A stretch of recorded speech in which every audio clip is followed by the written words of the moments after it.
नमस्कार मंडळी. अतिशय श्रेष्ठ व्रत म्हणजे हरतालिका. हरतालिका हे व्रत अनेक महिला आपल्या पतीला दीर्घायुष्य लाभावं यासाठी करत असतात.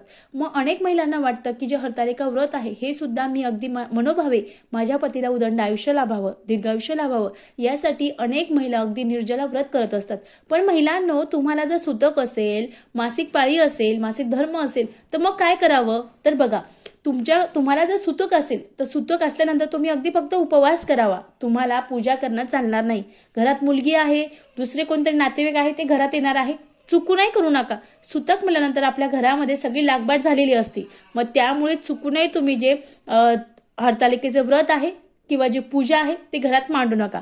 आता मासिक धर्म आहे तर मासिक धर्म असेल तर घरात सासू असेल, जाऊ असेल, नणंद असेल किंवा आजूबाजूला कोणी असेल तर ती तुमच्या घरात येऊन पूजा करून जात असेल, अतिशय उत्तम. पण तुम्ही चुकूनही त्या पूजेच्या जवळ जाऊ नका, पूजा करू नका. तुम्हाला 5वा किंवा 7वा दिवस असेल तर तुम्ही पूजा करू शकतात. अगदी 2 वेळेस न्हाऊ करायचं आहे डोक्यावरून आणि त्यानंतर तुम्ही पूजा करू शकतात.